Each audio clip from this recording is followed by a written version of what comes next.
আসসালামু আলাইকুম বন্ধুরা, যারা এখনো আমার এই চ্যানেল সাবস্ক্রাইব করেন নাই তারা অবশ্যই সাবস্ক্রাইব করে দেবেন।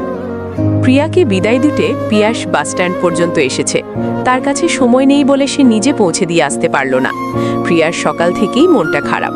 রাতে সে একটু স্বাভাবিক থাকলেও এখন আবারও আগের মতোই বিহেভিয়ার করছে, কথা কম বলছে। আজ সকালে পিয়াস নাস্তা বানিয়েছে, প্রিয়া বিছানা থেকেই নামেনি। পিয়াস নাস্তা বানিয়ে গিয়ে প্রিয়াকে ডেকে তুলেছে, আর প্রিয়া চুপচাপ থেকে খাবার খেয়েছে। তাকে তৈরি হতে বললেও হয়ে গিয়েছে। তারপর তার সব গুছিয়ে দেওয়া পিয়াস করেছে। এর মাঝে তার মধ্যে কোনো হেলদোল পাওয়া যায়নি। পিয়াস তার অবস্থা দেখে দীর্ঘশ্বাস ফেলে। বউটা যে তার কতটা অভিমানী তা সে হাড়ে হাড়ে টের পাচ্ছে। বিষয়টা এমন যে সে আজ বুঝতে পেরেছে তাও নয়। প্রিয়ার অভিমানের বিষয়টা তো সে বিয়ের আগে থেকেই টের পেয়েছে। এটাও বুঝেছিল প্রিয়ার তার পেশার সাথে মানিয়ে নিতে পারবে না। তবু যে মেয়েটা এখন সব সহ্য করছে এটাই তো ঢের। বাসস্ট্যান্ডে এসে গাড়ির জন্য তারা অপেক্ষা করছে। প্রিয়াকে একপাশে বসিয়ে রেখেছে। সেই কখন থেকে প্রিয়ার নাক টানার আওয়াজ পাওয়া যাচ্ছে, মানে সে কান্না থামানোর চেষ্টা করছে। পিয়াস কোনো কথা না বলে প্রিয়ার একটু কাছে গিয়ে দাঁড়ায়। আশেপাশে প্রচুর মানুষ আছে, এদের মাঝে কিছু বলতেও না পারছে না। আর প্রিয়াও তো বাসায় চুপচাপ থেকে এখন কান্না করতে যাচ্ছে। মেয়েটাকে বোঝানোই যাচ্ছে না এসব স্বাভাবিক তাদের পেশার ক্ষেত্রে। মাঝে মাঝেই একটু রিস্কি অপারেশনে যেতে হয়, সেখানে বউ হিসেবে স্বামীর জন্য টেনশন করা স্বাভাবিক, তাই বলে কান্না করবে? পিয়াস কাছে গিয়ে দাঁড়াতেই প্রিয়া তার এক হাত ধরে বসে। একটু সুযোগ পেয়ে পিয়াস তার পাশে বসে। প্রিয়ার এক হাত নিজের হাতের মুঠোয় নিয়ে নিচু স্বরে বলে, বোকা মেয়ে, একদম কান্না করবে না। মানুষ কি বলবে বলো? এত বড় মেয়ে হয়ে এভাবে রাস্তায় বসে কান্না করলে বাকিরা হাঁ করে তাকিয়ে থাকবে। আমি তো বলেছি এবার ঈদে বাড়ি গিয়ে তোমায় সাথে নিয়ে আসবো। মাসখানেকেরই তো ব্যাপার। সত্যি তুমি এখনো বাচ্চা বসে আছো। পিয়াসের এত কথার প্রতিক্রিয়ায় প্রিয়া আলতো করে তার মাথা স্বামীর ঘাড়ে এলিয়ে দেয়। কিছুটা ফিসফিসিয়ে বলে, আমার খুব ভয় করছে। দূর বোকা, ভয়ের কিছুই নেই, কিছুই হবে না। কথা দেন ঈদে অনেক দিনের ছুটি নিয়ে আসবেন। ইনশাল্লাহ 1 মাসের ছুটিতে আসব। এবার খুশি? প্রিয়া চুপচাপ বসে থাকে। বাস আসতেই পিয়াস তাকে বাসে উঠিয়ে দেয়।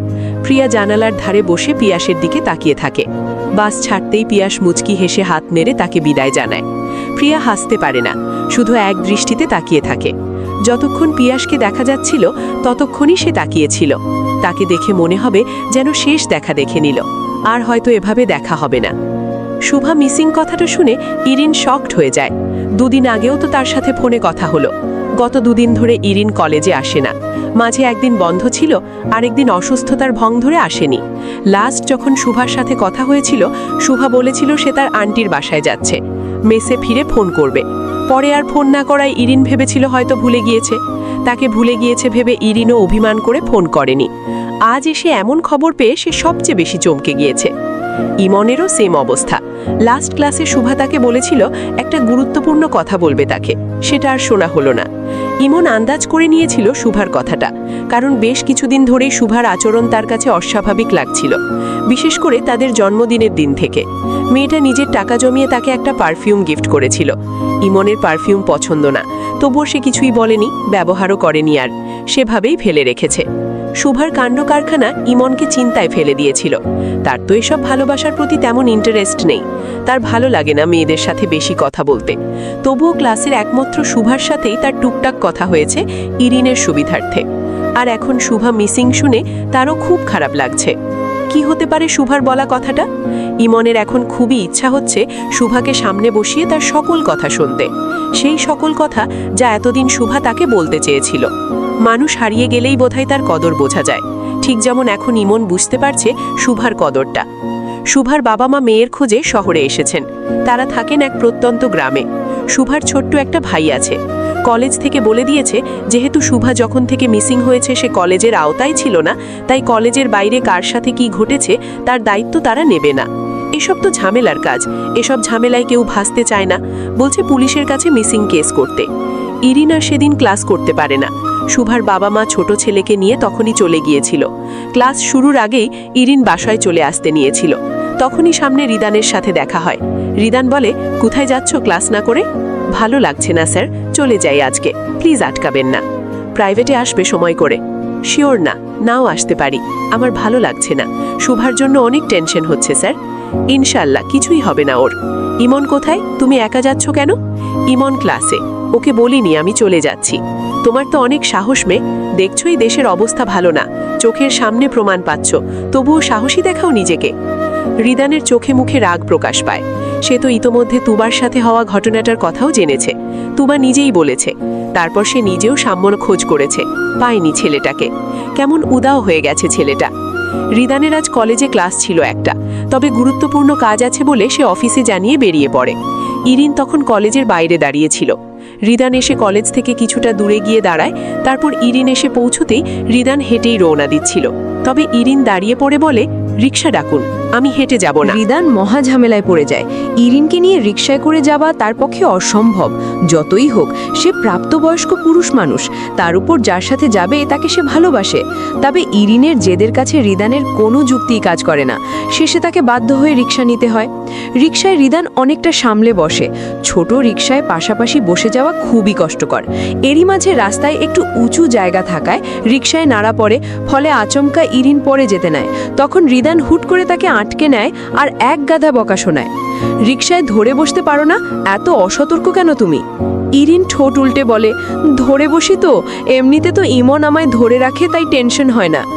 ইরিনের ঠোঁট উল্টানো দেখে রিদান দীর্ঘশ্বাস ফেলে, কিছু না বলে বসে থাকে। ইরিন হঠাৎ বলে, স্যার পার্কে যান আপনি? না, ওসব জায়গায় যাই না আমি।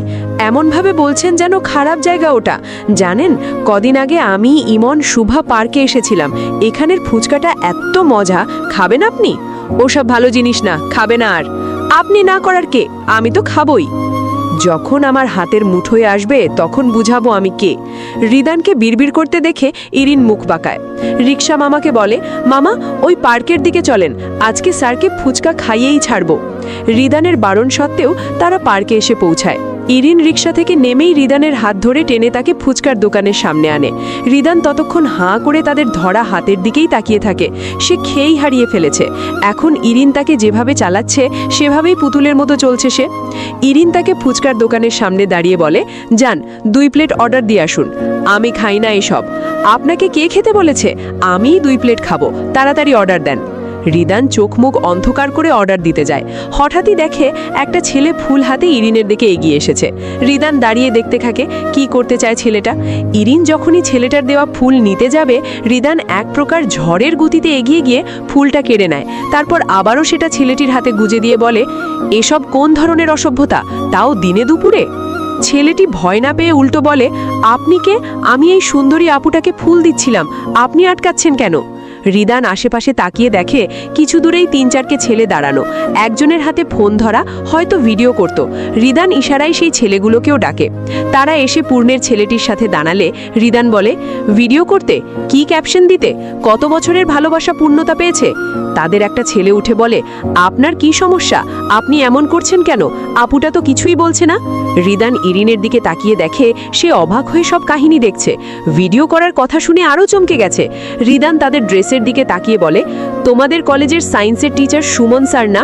আমার বন্ধু তিনি।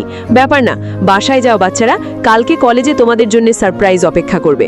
ছেলেগুলো ভয় পেয়ে যায়। আর যাই হোক, সুমন স্যারকে তারা ভয় পায়। বুঝে গেছে তাদের কপালে শনি নাচতেছে।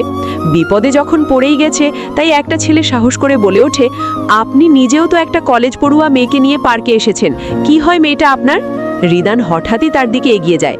ছেলেটার দিকে হাত বাড়াতেই ছেলেটা ভয়ে কুঁজো হয়ে যায়। তবে রিদান আলগোছে তার শার্টের কলার ঠিক করে দিয়ে গম্ভীর কণ্ঠে বলে ওঠে, ও আমার ফিয়ন্সে, আমার হবু ওয়াইফ। আর কিছু জানতে চাও বাচ্চা? ছেলেটা তাড়াতাড়ি করে সরে যায়। তারপর বন্ধুদের সাথে নিয়ে দ্রুত জায়গা ত্যাগ করে। রিদান সেদিকেই তাকিয়েছিল। হঠাৎই ইরিন তার পেছনে এসে পিঠে গুঁতো দিয়ে বলে, কি বললেন ওদের আপনি? তোমার জানতে হবে না, আগে বলো ছেলেটি কি বলছিল আপনাকে? কিছুই না, শুধু ফুল এনে দিয়ে বলছিল নেওয়ার জন্য। আর তুমিও নিয়ে নিচ্ছিলে? ও মা, ফুলের সাথে নো কম্প্রোমাইজ। আমাকে একটা ঘাস ফুল এনে দিলেও আমি হেসে নিয়ে নেব। রিদানের রাগ হয় প্রচুর। এত বোকা মাথা মোটা একটা মেয়েকে সে কিভাবে ভালোবাসলো? হঠাৎই সে একটা কাজ করে বসে। পার্কের একপাশে একটা লোক ফুল বেচছিল। রিদান ইরিনের হাত ধরে টেনে নিয়ে তাকে সবগুলো ফুল কিনে দেয়। ইরিন তো অবাক হয়ে তাকিয়ে থাকে। সে সত্যি এই রিদানকে চিনতে পারছে না। একটা ছেলের থেকে ফুল নিচ্ছিল দেখে তাকে শাস্তিস্বরূপ এতগুলো ফুল কিনে দিল। বোকা মেয়েটা আরও খুশি হয়ে যায়। অন্তত ফুল তো পেল কতগুলো, আর কি চাই? বিকেল পেরিয়ে সন্ধ্যার দিকে প্রিয়া বাসায় পৌঁছায়। এতদিন পরে বোনকে কাছে পেয়ে তুবা ইমোশনাল হয়ে যায়, দৌড়ে এসে বোনকে জড়িয়ে ধরে। প্রিয়া বোনকে বুকে আগলে নেয়। মেয়েটার চেহারা কেমন হয়ে গেছে, চোখের নিচে ডার্ক সার্কেল পড়ে গেছে। প্রিয়ার মনটা আরও খারাপ হয়ে যায়। তুবাকে সাথে নিয়ে রুমে আসে। নৌশিন বেগম আগে গিয়ে প্রিয়ার জন্য খাবারের ব্যবস্থা করে। খাবার এনে প্রিয়াকে খেতে দিয়ে বলে, তোর মেয়ের জামাইয়ের কাজ আছে, অনেক গুরুত্বপূর্ণ কাজ, বুঝলে? এমন কাজ যে তিনি রাতেও বাসায় থাকতে পারবেন না, তাই আমাকে পাঠিয়ে দিল বাসায়। ভালোই করেছে, তুই তো আকাইম্মা, কোনো কাজের না, না জানি সেখানে গিয়ে ছেলেটাকে কী সব বিপদে ফেলেছিস। আম্মু, আমার স্বামী উনি, আমি যেভাবে যা করেছি উনি সেভাবেই থেকেছেন, ওনার কোনো সমস্যা হয়নি, শুধু শুধু তুমি আমায় বকো। আমি তো ভালো নাই, থাক তোরা, আমি আর থাকলাম না এখানে। নৌশিন বেগম চলে গেলে প্রিয়া খেতে বসে। ভাত মাখিয়ে বোনের মুখেও দিতে দিতে বলে, কি না কি হলো, খাওয়া দাওয়া বন্ধ করে বসে আছিস? বয়স কত তোর? দুদিনের মেয়ে, কত কি শিখে ফেলেছিস? তুবা ছলছল চোখে বলে, তোকে অনেক মিস করেছি রে আপু, এই কয়েকটা দিন একটুও শান্তি পাইনি আমি। দেখ, তোর দুলাভাইকে তো খারাপ বলিস তুই, এখন তোকে একটু সময় দিতে পারি সেজন্যে আমাকে পাঠিয়ে দিয়েছে বাসায়, ফোন করে তোর ভাইয়াকে ধন্যবাদ দিয়ে দিস। তুবা কান্নার মাঝেও হেসে ফেলে। তারপর টুকটাক কথা বলতে বলতে তারা খাবার শেষ করে। তখনই প্রিয়ার মনে পড়ে সে আসার পর পিয়াসকে ফোন করে জানায়নি, তাই সে তাড়াতাড়ি করে ফোন নিয়ে পিয়াসকে কল করে। ফোনটা প্রায় সাথে সাথেই রিসিভ হয়। মাত্র পৌঁছালে নাকি? দেরি হয়ে গেল মনে হচ্ছে। আরও আগেই এসেছি, এসে খাওয়া দাওয়া শেষ করে পরে মনে পড়লো আপনাকে ফোন করা হয়নি। বাহ, বাসায় গিয়েই আমাকে ভুলে গেলে, এই কয়দিনের আমার ভালোবাসা ভুলে গেলে, কষ্ট পেলাম বউ। অভিনয় করছেন না তো? আমাকে ফিরিয়ে দিয়ে নিজে নিশ্চয়ই খুব ভালো আছেন, তোমার তাই মনে হয়? বোকামে, বাদ দাও। কি করছো এখন? কিছুই না, আপনি কি করছেন? এতক্ষণ রেস্ট করলাম, এখন যাব ক্যান্টনমেন্টে মিটিংয়ে। সারা রাত থাকবেন? যতক্ষণ লাগবে ততক্ষণ। বাসায় ফিরে ফোন করবেন, আমি অপেক্ষায় থাকব, যত রাতই হোক না কেন ফোন করবেন। পিয়াস হেসে ফেলে, ফোন করবে বলে কথা শেষ করে। প্রিয়া বারান্দায় এসে দাঁড়ায়, অনুভব করে একই আকাশের নিচে থেকেও তাদের মধ্যে কতটা দূরত্ব। এই দূরত্বের শেষ কবে হবে জানা নেই, তবে সেই দিনের অপেক্ষায় প্রিয়ার দিন কাটবে।